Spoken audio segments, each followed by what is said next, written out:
Chapitre 5 – La déportation. Maintenant, quelques mots sur la déportation, l'histoire de fond.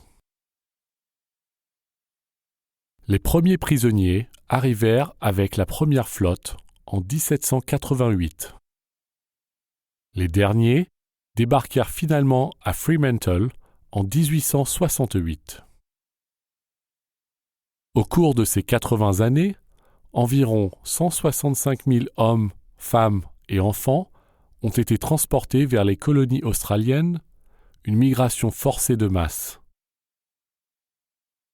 Environ 72 000 d'entre eux ont été envoyés à Van Diemen's Land.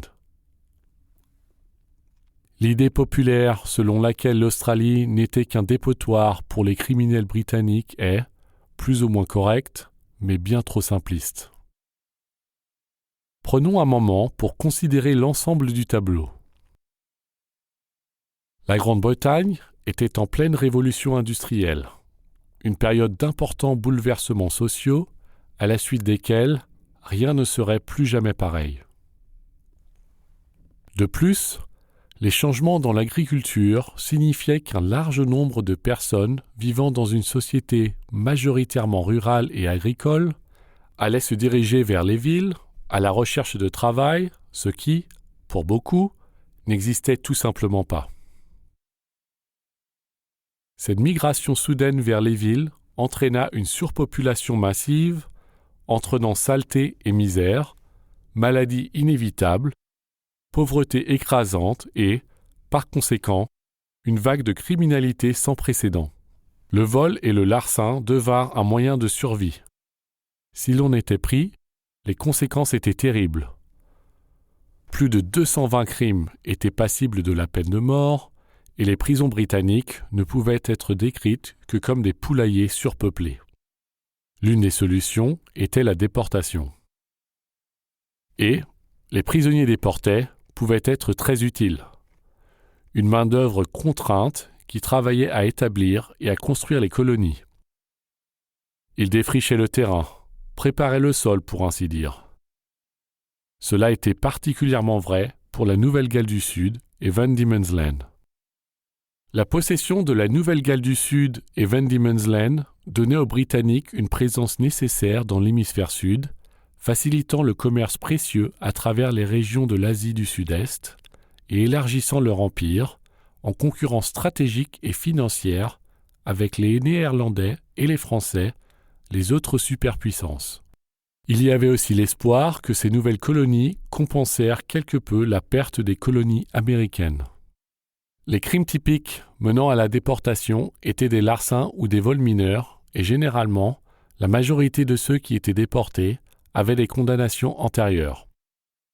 Contrairement à la croyance populaire, la déportation des primo-délinquants était très rare.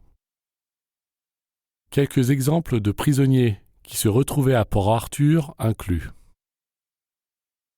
Thomas Walker fut déporté pour avoir volé un mouchoir et une certaine quantité de pièces. Plus tard, à Port Arthur, il déroba le bateau du commandant. James Gavigan avait 11 ans lorsqu'il a été condamné à 7 ans pour avoir volé 21 parapluies. James Forbes, condamné à 7 ans pour avoir volé un cheval et une vache. James Bull, 10 ans pour avoir volé un seau de suie. Les gens étaient condamnés à la déportation pour vol, falsification, détournement de fonds, crimes politiques, brigandage et agression. Dennis Collins a lancé une pierre sur le roi. Mais quand il s'agit de cette vieille histoire favorite des prisonniers déportés pour une première infraction de simple vol d'un pain, parmi les dossiers de prisonniers de Van Diemen's Land qui ont survécu, nous n'en avons trouvé qu'un seul. Thomas Winter avait 15 ans lorsqu'il a été déporté pour 7 ans pour avoir volé du pain. Il n'y a pas de précédent inscrit. Le juge devait passer une très mauvaise journée. Comme il n'avait que 15 ans, Winter a été envoyé directement à Point Pearl. Où s'est terminée cette histoire ? Samuel Speed fait partie des derniers forçats déporté à Fremantle en 1868. C'était un sans-abri d'une vingtaine d'années qui mendiait pour de la nourriture lorsqu'il a été condamné à 7 ans pour avoir délibérément incendié une meule de foin. On pense qu'il s'agit du dernier prisonnier survivant.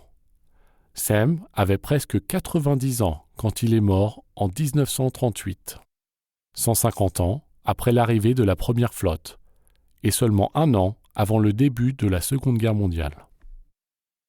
Alors, quel était le sort de la majorité des prisonniers ? Le réformateur social anglais Jeremy Bentham faisait référence à ceux qui étaient déportés comme une masse excrémentielle. Mais le naturaliste Charles Darwin fait un constat très différent de la déportation après avoir visité l'Australie, y compris Hobart, dans le cadre de son périple mondial de 5 ans. En 1836, il commentait « En rendant les hors-la-loi honnêtes, en réhabilitant les vagabonds, les êtres les plus inutiles, dans un pays composé de citoyens actifs, et ainsi donner naissance à un nouveau pays splendide, la déportation a réussi à un degré inégalé dans l'histoire. Pour bon nombre de prisonniers, être déporté était tout simplement la meilleure chose qui pouvait leur arriver.